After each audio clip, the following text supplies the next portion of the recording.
All right, fixer fence on the scene, doing a chain link little fence repair in the new truck. Well, the old new truck.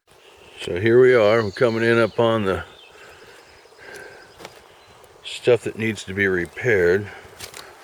I'm walking all over this wood and stuff. So it's a 4-foot high, 11 gauge chain link fence. And we have 1 7/8 line posts, or 1 5/8 rather, and a 1 3/8 top rail. And then for the end post, we have 1 7/8. So we're going to end up straightening this up and fix things up, and we get things going here. Okay. What I've done was we've taken the ties off the existing bent rail here, and that's about ready to come off of here. So we're going to go ahead and take that out and just kind of toss it away from the work area. And now this is basically where all the damage is at. Okay, so what we really need to do is when I find my tape measure, I got it. When I find my tape measure, anyway, you want to measure from your the distance of the chain link to here to determine where you're going to take the chain link out at, because when you weave the two together you need 48 inches. This is a 4-foot fence, you know, 48 inches, 4 times 12, 48 inches. Last time I went to school anyway. So, but anyway, we need to find out. This is a 2-inch mesh, you know, 11 gauge wire. It's kind of buried in the ground, so we'll find 48 inches, and we're going to reweave what's been damaged here, and then we're going to put in a new top rail, a few line post eye caps, and we're going to restretch it. Of course, I already went ahead and straightened the gate. Oh, that was pretty simple. All I had to do was just kind of jump down on the gate to get it back in plumb. So, but anyway, pretty much it's damaged down there. I told the lady, that wasn't in the bid, but I told the lady, I said, if I have enough rail left over, we'll go ahead and put that in for you too. So, okay, so we're going to let you know how to unweave the fabric. Basically, so I found my tape measure, and we found out where 48 inches is. You measure from the bottom. Okay, that's 48 inches there. If I went over here, you know, obviously it's less than that. So we want to get where it's 48 inches. Okay. So, and then you unknuckle it like that, and you kind of give it a twist. Follow the picket all the way down, and then you want to untwist this one here, the one that you followed down. Take it out of the knuckle.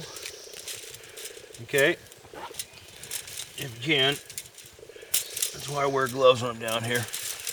And then just follow it up and give yourself a little slack on it.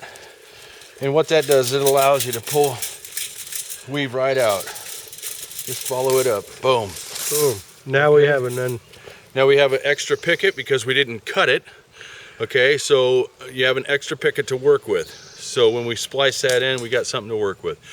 All right, that's unweaving. When we get done with this, get set up for the stretching, I'll show you how it looks like to stretch. Okay?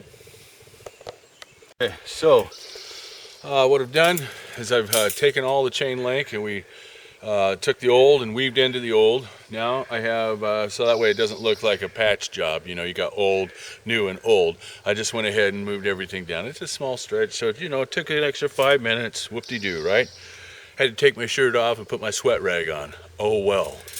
Okay, so anyway, what we've done here is I got the new fabric. It's 48. I got this tied up here. Here's a half diamond, right? And here's a whole diamond, okay?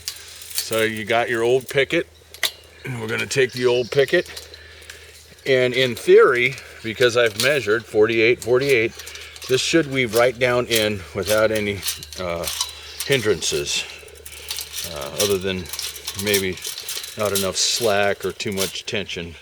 Well, same thing, I guess, right? Anyway, just weave it on down in there, you know, and boom, look at that. awesome. And then you come up here, right? And you want to knuckle that, put that back in there like that, just like it does on the other side. Take your pliers and kind of bend down, make it look like it does a machine, because that's what we are, aren't we? We're machines. And so come in here and give yourself a little tension on it. You know, the bottom's important too. Anyway, it's not as easy as it looks. Sometimes it can be a little bit challenging, especially when you don't have tension. But anyway, that's kind of how we put the chain link together. And then we'll come down here,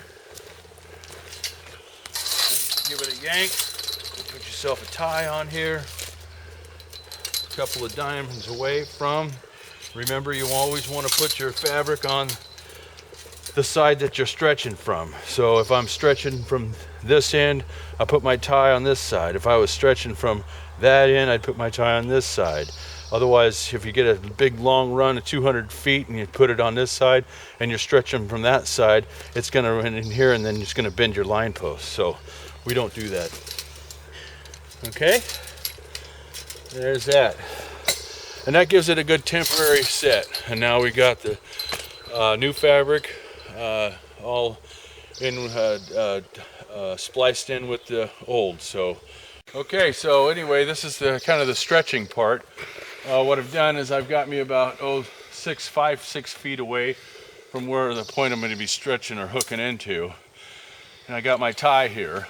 Now you always want to put your stretching bar in front of the tie, because if you put it behind the tie, what's going to happen when you close it, it's going to bind up when you get the tension on there. So put it in front of the tie, so that way when you're stretching on it, it doesn't bind up. Okay? Then you get your fingers. That's what they look like, fingers. Okay? And you put your fingers on there. Okay?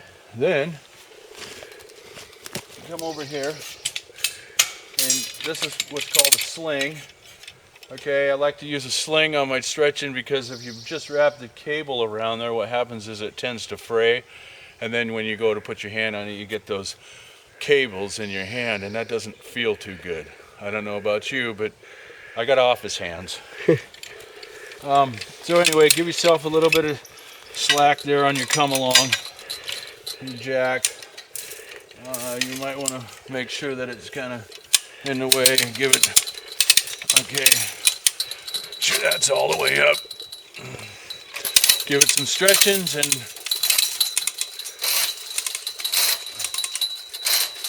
okay, that looks like That's awesome. It's showing it slide and tightening up and everything. yeah, okay. And then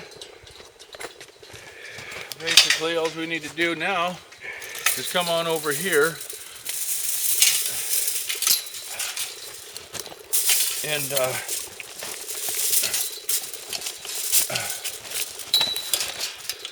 you want to see where we're going to go at. So I'm thinking I could come into this one here, so I'll take out this diamond right here, or this picket here, and then you just kind of give it a little nudge to see where it's at. Follow it down, pick it up, take it apart, and unweave it out. Okay? And that's pretty much it for stretching.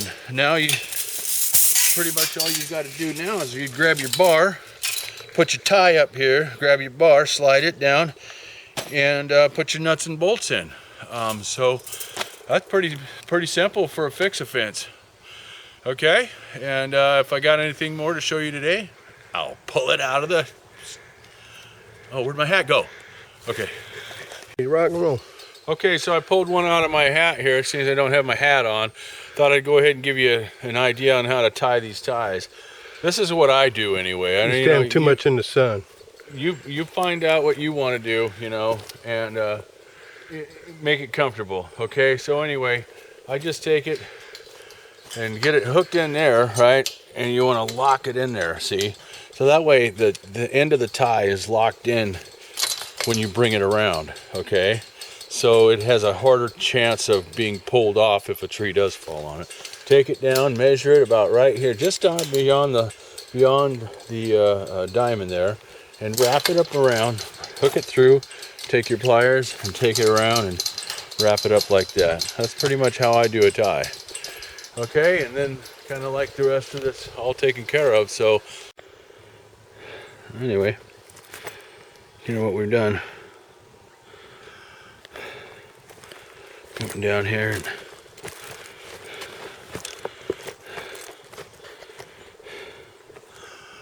patched the new end of the old. Looks a lot better than it did when we got here. And so